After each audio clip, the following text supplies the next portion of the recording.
David Chen, ang lalaking walang katulad. Kabanata 41. Masyado mong binubuli ang mga tao. Binibuli mo kaming mga ordinaryong tao dahil may pera at kapangyarihan ka. Halika at tingnan, binubuli ni Miss So ang mga tao. Hindi pinupunasan ni Delia ang damit ni David, hindi niya kayang lampasan ang sagabal na iyon sa kanyang puso. Noon pa man ay masunurin si David sa kanya, nagdila ng mga aso, ngunit ngayon ay bigla na lang siyang pinapayuko kay David, hindi niya magawa. Sa oras na ito, nagpanggap si Delia na mahina, umaasang makuha ang awa at tulong ng mga tao sa kanyang paligid. Na-snap. Nang gustong humingi ng tulong ni Delia sa mga taong nakapaligid sa kanya, humakbang si Sonia at walang pagdadalawang isip na sinampal si Delia. Anong kalokohan, hahayaan kitang panasan ito ngayon. Sabi ni Sonia kay Delia sa hindi mapag-aalinlanganang tono. Tinapin ni Delia ang kanyang mukha at tumingin sa mga taong nakapaligid sa kanya, ngunit walang tumulong, at siya ay medyo mahiyain. Nagmamadali na siyang umalis at hindi na naglakas loob na manatili pa. Napatingin ang walang magawang Delia sa malamig na tingin ni Sonia, tanging tissue lang ang nailabas niya, dahan-daang naglakad papunta kay David, at tumingkayad para panasan ang laway sa damit ni David. Napatingin si David kay Delia na may pang-iinis sa mukha, pero nang pupunasan na sana ito ni Delia para kay David, umiwas si David. Saglit na natigilan si Delia, saka tumangala kay David. Natatakot akong madungisan ng mga kamay mo ang damit ko. Pagkatapos magsalita ni David ay pinunasan niya ito ng tissue. Ikaw. Kumakabog sa galit ang dibdib ni Delia, hindi niya alam kung paano pabulaanan. Tara na. Hinawakan ni David ang kamay ni Sonia at naglakad palabas ng mall. Napatingin si Delia sa likuran ng dalawa, nanginginig ang buong katawan sa galit, nagngangalit ang mga ngipin at sinabing, David, balimatard ka, hinding-hindi kita bibitawan. Pero naglakad na si David palabas ng mall at hindi niya narinig. Napakatanga mo ngayon. Hindi ito tumutugma sa iyong pagkakakilanlan bilang pinakamatandang babae ng pamilyang Su. Kung ito ay ikalat, hindi ito makakaapekto sa iyo ng mabuti. Paglabas ng mall, tumingin si David kay Sonia at sinabing, wala akong pakialam kung mabait siya o hindi, nagagalit ako kapag nakikita ko ang Delia na iyon. Kinagat ni Sonia ang kanyang mga ngipin, at ang kanyang mukha ay galit pa rin, ngunit pagkatapos ay tumingin siya kay David, natatakot ka ba sa akin? Hindi. Ngumiti si David at umiling, kapag ipinakita mo ang iyong kapangyarihan, ito ay medyo masarap. Since you like it, tapos araw-araw akong magagalit sa'yo, di ba? Ibinaling ni Sonia ang kanyang mga mata. Huwag, paulit-ulit na ikinaway ni David ang kanyang mga kamay, at agad na iniba ang usapan at nagtanong, saan mo ako dadalhin sa pagbibihis sa akin ng ganito? Ngayon, may malaking piging sa Regal Hotel natin, at lahat ng mga taga-Horrendale ay naruroon. Nabalitaan ko na ang mga kondisyon para sa pagsali ay napakahigpit, at hindi sila pinapayagang dalhin ang kanilang mga pamilya, ngunit ito ay sa aming sariling hotel. Hindi ko kailangan ng imbitasyon. Isama ka, para makilala mo ang mga sikat na tao sa Horrendale. Si Sonia ay hindi nagbebenta ng demanda, at sumunod kay David ng totoo. Nang marinig ito ni David ay medyo natulala siya. Nagdao si Guwentia ng isang malaking piging para sa kanya, at ngayon ay gusto siyang pasukin ni Sonia. Anong pinagtatawanan mo? Totoo ang sinabi ko, at sa pagkakataong ito ay ginanap ang sinaunang piging para ipakilala ang isang kaibigan sa malalaking kapatid sa Horrendale. Ngayon ay hinuhulaan nilang lahat kung sino itong sinaunang kaibigan. Alam mo ba kung gaano karaming tao ang gustong dumalo sa piging na ito, ngunit wala silang mga kwalifikasyon at pagkakataon. Kung hindi gaganapin ang salo-salo sa Regal Hotel, wala akong pagkakataong dalhin ka, kaya kailangan mong kumilos ng maayos. Sinundan ni Sonia si David at pinayuhan. Okay, gagawa ako ng mabuti.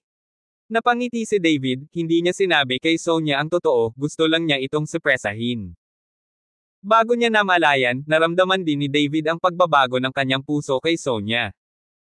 Bagamat walang sinabi ang dalawa, may mga bagay na naramdaman niya, lihim na nalalaman ito. Kabanata 42. Ospital ng Horrendale.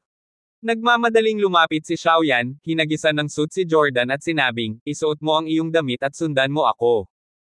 Dad, nagpapagaling na ako, saan ako pupunta? Tanong ni Jordan na may pagtataka. Dalhin kita sa isang handaan. Sabi ni Xiaoyan. Huwag kang pumunta, nabali ang braso ko, at nagpapagaling ako sa pinsala. Anong klaseng handaan ang dinadaluhan mo? Nang marinig ito ni Jordan ay agad siyang nawala ng interes. Siya ay dumalo sa maraming mga piging, walang iba kundi ang pagkain at pag-inom, pagbubunyi sa isa't isa, at pagsusuot ng terno ng napakaingat, hindi siya pumapayag na pumunta. Ikaw ba Limatard, alam mo ba kung sino ang nagsagawa ng piging sa pagkakataong ito? Ito ay sinaunang. Nawala na ang buong Horendel. Maganda ang ipinakita mo sa akin sa pagkakataong ito. Sa hinaharap, ang ari-arian ng pamilya Xiao ay ibibigay sa iyo. Huwag kang mawawala sa akin, hinampes ni Xiaoyan ang ulo ni Jordan at sinabing. Nang marinig niya na ito ay isang sinaunang piging, si Jordan ay hindi nang ahas na magsalita ng anuman, at nagmamadaling nagpalit ng kanyang damit, ngunit nabalian ang isang braso, at si Jordan mismo ay hindi ito mapapalitan ng lahat. Nasaan ang girlfriend mo? Saan siya nagpunta noong wala siya para alagaan ka? Hayaan mong baguhin niya ito para sa iyo. 11:00 sa Regal Hotel, huwag kang magpalit sa akin. May iba pa akong gagawin. Pagkatapos magsalita ni Xiaoyan, umalis na siya.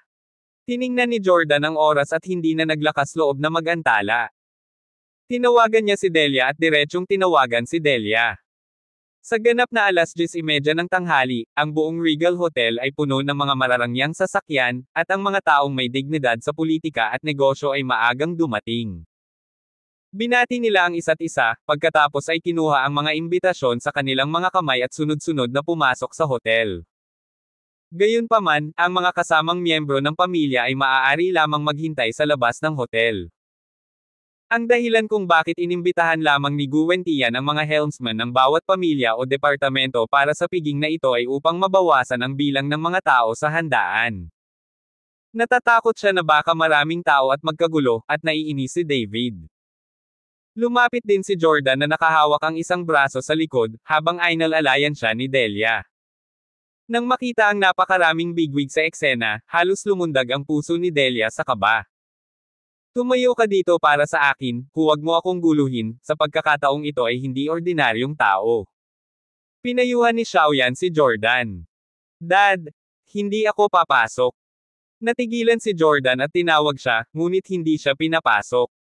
Kalokohan, ang piging na ito ay nag-aanyaya sa lahat ng mga pinuno ng mga sambahayan o pinuno sa lahat ng antas, anong mga kwalifikasyon ang mayroon ka.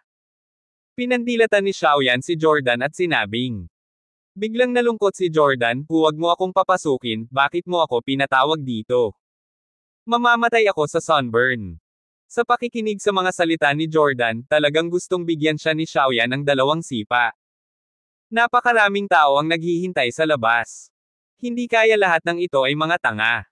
Isa itong once in a lifetime na pagkakataon. Laging mabuti para sa pag-unlad ng aming kumpanya na magkaroon ng higit pang mga kaibigan, ngunit nakakalungkot na si Jordan ay kumain, uminom, at magsaya, anuman ang iba pang mga bagay. Tandaan mo, kapag hindi kita nakikita paglabas ko, puputulin ko ang iyong baon sa loob ng kalahating taon. Binyantaan ni Xiaoyan si Jordan, natakot talaga siya na tumakbo pabalik si Jordan kapag hindi siya masaya. Nang marinig na naputol ang kalahating taon na baon, nanginginig sa takot si Jordan at muling tumango, hindi ako aalis, mananatili ako rito.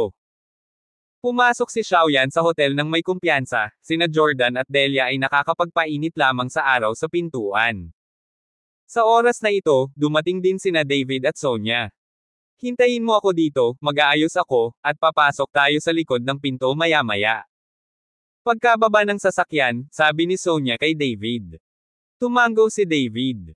Pinuntahan ito ni Sonia upang ayusin, habang si David ay nakatayo doon na medyo naiinip. Ang mga taong ito ay nagmula sa matataas na uri, at hindi kilala ni David ang sinuman sa kanila, kaya maaari lamang niyang laruin ang kanyang mobile phone sa nakakainip na paraan. Nakita ng matalas na mata na si Delia si David sa isang sulyap. Nang makitang walang bantay si David at naglalaro sa kanyang mobile phone, bigla na lang napangisi si Delia. Kuya Lay, di ba David? Karapat-dapat ba siyang dumalo sa piging? Bulong ni Delia kay Jordan. Kabanata 43. Tiningnan ito ni Jordan at nakitang si David iyon, isang malamig na liwanag ang bumungad sa kanyang mga mata at naglakad palapit. Nang makita ito, nagmamadaling sumunod si Delia, na nakatingin kay David na may hinanakit sa mga mata. Naalala pa ni Delia ang eksena sa mall kanina lang. David, karapat-dapat ka bang pumunta dito? Alam mo ba kung anong klaseng tao ang nandito? Tumingin si Jordan kay David na may kahambugan, kapag nagsusuot ka ng bagong damit, sa tingin mo ikaw ay high class ka ba? Binigyan ni David ng malamig na tingin si Jordan, ngunit hindi siya inalagaan. David, paano naman ang baliw na itsura sa mall? Paano ang maganda mong Miss Sue, bakit hindi kanya pinapasok? Hindi man lang ba siya makapasok mag-isa? Bah! Mabangis na dumura muli si Delia, sumimsim si David. Sa pagkakataong ito ay naroon si Jordan, hindi siya makapaniwala at naglakas loob na hayaan siyang panasan iyon. Bahagyang nanlamig ang mukha ni David, tandaan mo, ipapadilaan kitang parang aso. Hahaha, bah! Tumawa at dumura muli si Delia, sino ka sa tingin mo, at hayaan mo akong dilaan para sa iyo, hindi ka ba bilanggo ng reforma sa paggawa, ang nakakamangha. Lahat, tingnan mo, isang labor prisoner na nakadamit parang aso at gustong pumunta sa isang piging, at hindi siya umihi para alagaan ang sarili niya. Sigaw ni Delia na nakakaakit ng maraming tao na manood. Si David ay mukhang walang pakialam, tahimik na pinapanood ang masipag na performance ni Delia. Jordan, sino ang taong ito? Tingnan mo ang mukha. Sa pagkakataong ito, tanong ng isang binata na kasing edad ni Jordan. Dapat alam mo na ang mga taong pumupunta rito ay pawang mga taong may ulo at mukha sa Horrendel, o mga kapamilya, na kilala o nakilala ang isa't isa. Pero kung titignan ang mukha ni David, hindi naman siya kamukha ng upper class circle, kaya naman may nagtanong kay Jordan. Siya, ex-boyfriend siya ng girlfriend ko. 3 taon siyang nagdila ang aso ng girlfriend ko, ni hindi niya hinaila ang kamay niya. Nang maglaon, ipinakulong ko siya at nagsilbi ng 3 taon sa bilangguan. 2 araw lang ang nakalipas. Galing. Nakangising paliwanag ni Jordan. Sinabi ito ni Jordan, at hinamak ng mga tao sa paligid niya si David. Ang mga taong may marangal na katayuan tulad nila ay hinahamak na tumayo kasama ni David, isang bilanggo ng reforma sa pamamagitan ng paggawa. Ang lahat ay umiwas kay David sa malayo, pabulong at panunuya, ngunit si David ay mukhang walang pakialam, na parang hindi niya narinig. David, makapal ang balat mo sa kulungan. Ganito ka na. May mukha ka pa bang manatili dito? Nang makitang tila walang pakialam si David, malamig na ekspresyon ang sinabi ni Delia. David. Sa sandaling ito, nagayos na si Sonia at lumakad na. Nang makita niya sina Delia at Jordan, kumunot ang noo niya, anong ginagawa ninyong dalawa dito? Siyempre nandito tayo para sa handaan.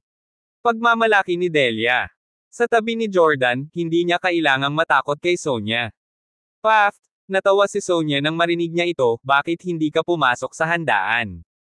Wala bang imbitasyon, kaya hindi ka talaga papasukin?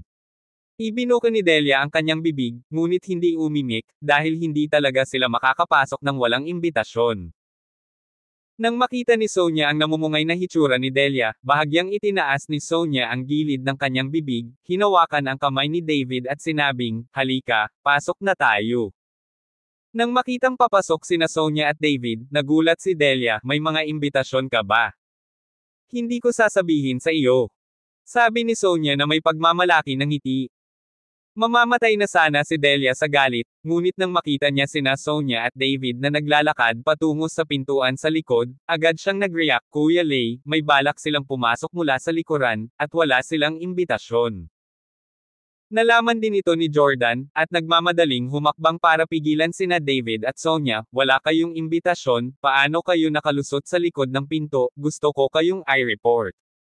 Jordan, tamad ka ba? Ang Regal Hotel na ito ay pag-aari ng aming pamilya. Pwede akong pumasok kahit saan ko gusto. Tumalon ako mula sa bintana, maaari mo bang kontrolin ito? Sumulyap si Sonia kay Jordan at may masamang tingin na sinabi. Biglang nabulunan si Jordan at walang masabi. Alagaan niyo silang dalawa. Kung maglakas loob silang pumasok sa likod ng pinto, tawagan mo ako. Sinabi ni Sonia sa ilang security guard. Naiintindihan mo, Miss. Ilang mga security guard ang direktang nakatitig kina Delia at Jordan. Kinaladkad ni Sonia si David papasok sa hotel sa likod ng pinto, at tumingin sa likuran ng dalawa, galit na inihakbang nina Jordan at Delia ang kanilang mga paa. Kabanata 44. Pagkatapos pumasok ni David sa hotel, nagpadala siya ng mensahe kay Lin Chanho, na hinihiling kay Lin Chanho na itaboy si Xiaoyan. Ayaw niyang maupo at kumain kasama ang pamilya Xiao, at ayaw niyang masyadong malaman ng pamilya Xiao ang kanyang pagkakakilanlan. Tingnan natin kung gaano katagal makakalundag sina Jordan at Delia. Sa loob ng hotel. Pinalibutan ng lahat si Gu Wentian ng may paggalang, at alam ng ilang tao na mahilig mangolekta ng mga antik si Gu Wentian, kaya hinanap nila kung saan-saan, at pagkatapos ay dumating para ibigay ito kay Gu Wentian. Sa tabi ni Gu Wentian, isang matipunong nasa katanghaliang gulang na lalaki na may malungkot na mukha ay palaging mapagbantay. Ang taong ito ay ang personal na bodyguard ni Gu Wentian na si Tang Long, na minsang nagretiro sa Dragon Squadron at noong minsan ay nasa poder pa rin si Gu Wentian. Sa oras na iyon, protektahan niya ang kanyang sarili ng malapitan. Ngayong umatras na si Gu Wentian, umatras din si Tang Long, pinuprotektahan ang kaligtasan ni Gu Wentian sa lahat ng oras. Hanggat dumidalo si Gu Wentian sa mga pampublikong okasyon, palagi niyang dadalhin si Tang Long sa kanyang tabi upang protektahan ang sarili niyang kaligtasan. Lahat, ini-entertain ko kayo ngayon. Ang isa ay hindi tumanggap ng mga regalo, at ang isa ay hindi pag-usapan ang mga bagay-bagay. Gusto ko lang magpakilala ng bagong kaibigan sa'yo. Hindi mo kailangang maging masyadong maingat. Ikinaway ni Gu Wentian ang kanyang kamay para tumahimik ang lahat, at pagkatapos ay malakas na sinabi. Sa katunayan, maraming tao ang nakarinig tungkol dito sa loob ng mahabang panahon, ngunit ngayong sinabi itong muli ni Gu Wentian, hindi maiwasan ng lahat na mag-ulat. Hindi nila alam kung anong uri ng nakakatakot na background ang mayroon ng taong ipinakilala ni Gu Wentian. Hindi gaanong fanfare. Bakit hindi pa dumarating si Mr. Chen? Tiningnan ni Gu Wentian ang oras at tinanong si Lin Chanho sa tabi niya. Baka malapit na. Hindi alam ni Lin Chanho kung bakit hindi pa dumarating si David, ngunit maayos niyang sinabi ito kahapon. Nang matapos magsalita si Lin Chanho, nagring ang telepono. Nang makitang iyon ang mensahe ni David, tiningnan ni Lin Chanho si Gu Wentian sa mensahe. Tiningnan ni Gu Wentian ang mensahe at bahagyang tumango, hindi nakakagulat na hindi pa nagpapakita si Mr. Chen, kaya iyon ang nangyari, hindi ko pinag-isipan. Pagkatapos magsalita ni Gu Wentian, sinulyapan niya si Xiaoyan na nasa hindi kalayuan. Sa oras na ito, hinihintay din ni Xiaoyan ang pagpapakita ng binatang sinabi ni Gu Wentian. Ang taong maaaring maging napakahalaga kay Gu Wentian ay tiyak na hindi isang ordinaryong tao. Kung makakapit sila sa ganoong tao, maaaring malampasan ng pamilya Xiao ang pamilyang Su. Habang nag-iisip si Xiaoyan, tumingin sa kanya si Gu Wentian at sinabing, Boss Xiao. Gu. Nang marinig ito ni Xiaoyan, nagmamadali siyang humakbang pasulong, ano ang utos ni Gu? Sa piging ngayon, hindi ka nababagay na dumalo, bumalik ka. Sa harap ng lahat, direktang inutusan ni Gu Wentian si Xiaoyan na paalisin siya. Nang marinig ito ni Xiaoyan, natigilan siya at hindi makapaniwalang tumingin kay Gu Wentian, Ancient, ay. Ngunit hindi na hinintay ni Gu Wentian na matapos ang pagsasalita ni Xiaoyan, diretso niyang iwinagayway ang kanyang kamay, iwasan ng bisita. Nang makita ito, labis na nagulat si Xiaoyan, ngunit hindi na siya maaaring manatili pa rito, kaya't walang magawa siyang tumalikod at umalis. Sa pagkakataong ito, nag-isip ang lahat na sinaktan ng pamilya Xiao si Gugu. Sa oras na ito, si Sonia ay nakalusot kay David, at silang dalawa ay palihim na nanunood sa isang sulok. Magtago muna tayo, maya-maya pa ay magsisimula na ang piging, at lalabas na tayo, para hindi madaling matuklasan. Inilabas ni Sonia ang kanyang ulo at tiningnan ito at sinabi. Bakit ka nagtatago? Dahil pasok ka, ang sarap lumabas ng bukas palad. Pagkatapos magsalita ni David, dumiretso na siya palabas. Nagulat si Sonia at nagmamadaling hinayla si David, ngunit hindi siya nagpapigil. Darating. Matapos makita si David, masayang sinabi ni Lin Chanho. Itinaas ni Gu Wentian ang kanyang mga mata at nakita si David na paparating, biglang lumiwanag ang kanyang ekspresyon, at mabilis siyang naglakad patungo kay David. Sa oras na ito, nakita ni Ruben, na nasa karamihan, si David na lumitaw, at si Gu Wentian ay naglakad patungo kay David, at biglang bumuhos ang malamig na pawis. Ito ang hiniling niya kay Sonya para makalusot kay David. Kung alam ni Gu Wentian ang tungkol dito ngayon, sulit pa ba ito? Kabanata 45. Mabilis na naglakad si Ruben sa harapan, mariing commandant kay David, sinabihan si David na mabilis na umalis, at pagkatapos ay pinigilan si Gu Wentian. Gu, ang taong ito ay isang waiter sa aming hotel, dapat siyang pumunta sa mali, tumakbo ka papunta rito. Naabutan na ni Sonya si David sa oras na ito, kinaladkad si David at umalis, at sinabing, paano ka nagtatrabaho, huwag kang tumingin sa kalsada, halika rito. Sandali. Direktang tumawag si Gu Wentian kay Sonya. Tumigil si Sonya, at saka binitawan si David sa kanyang mga kamay. Gugu, ang mahina kong pag-aayos ang nagpapasok sa mga katulong, at bibigyan ko si Gugu ng paliwanag mamaya. Pinagpawisan si Ruben, dahil sa takot na magalit si Gu Wentian. Natigilan si Gu Wentian, sinabi mo na si Mr. Chen ay lingkod ng iyong pamilya. Oo. Tumango si Ruben, ngunit mabilis siyang natigilan. Chen, Mr. Chen. Hindi maintindihan ni Ruben, paano nalaman ni Gu Wentian na Chen ang apelyido ni David. Bakit Mr. Oo, ang handaan ko sa pagkakataong ito ay ang pag-imbite kay Mr. Chen, samahan mo lang. Tumango si Gu Wentian. Sa pagkakataong ito, medyo natigilan sina Ruben at Sonya at hindi malaman kung ano ang nangyayari. Ancient, sana hindi pa ako huli. Dalawang hakbang pasulong si David at bahagyang ngumiti. Ginoo. Dumating si Chen sa tamang oras, hindi ko alam na ito na, tinuro ni Gu Wentian si Sonya sa likod ni David at nagtanong. Ancient, ito ang batang babae, kaibigan niya si Mr. Chen. Matanda na talaga si Ruben na matagal na sa mall, nag-react agad. Nang marinig ito ni Gu Wentian, agad siyang tumawa, ang mga bayani at magagandang babae ang perpektong kapareha sa mundo. Pagkatapos sabihin ito ni Gu Wentian, pinuri ng iba sina David at Sonya ng sunod-sunod. Namula ng husto si Sonya kaya hindi siya naglakas loob na tumangala. Ginoo. Chen, please take your seat. Matagal na kitang hinihintay. Si Lin Chanho ay humakbang pasulong at sinundan si David sa isang kilos ng paanyaya. Hindi rin magalang si David, at dumiretso sa main seat. Isang grupo ng mga tao ang dumagsa sa paligid ni David. Bagamat hindi nila kilala kung sino si David, ang malalaman nila ay tiyak na magiging makapangyarihang tao si David sa Horendel sa hinaharap. Figure. Sina Gu Wentian at Lin Chanho ay parehong magalang na tao, at sila rin ang manugang ng pinakamayamang tao, ang pamilyang Su. Sinong maglalakas loob na saktan ang gayong tao? Nagkatinginan sina Ruben at Sonya at sumunod. Matapos makaupo si David, umupo si Gu Wentian sa tabi ni David, habang ang kabilang panig ay walang laman, walang nang ahas na gawin ito. Miss Su, ang lugar na ito ay nakalaan para sa iyo, dapat kayong dalawa ang umupo. Kumaway si Gu Wentian kay Sonya na may ngiti sa kanyang mukha. Namula si Sonya at nahihiya siyang umupo sa tabi ni David. Ang sumunod na pwesto ni Sonya ay si Ruben. Originally, dapat para kay Lin Chanho, pero ngayon kung mag-boyfriend at girlfriend sina David at Sonya, kay David naman si Ruben.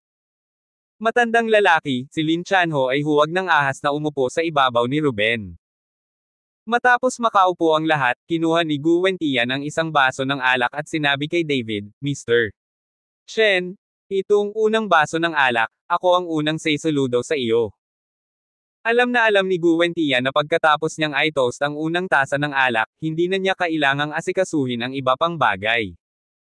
Walang sino man sa mga taong nakaupo dito ang makakaalam kung ano ang gagawin. Matandang magalang. Dinampot ni David ang baso at ininom ito ng bahagya.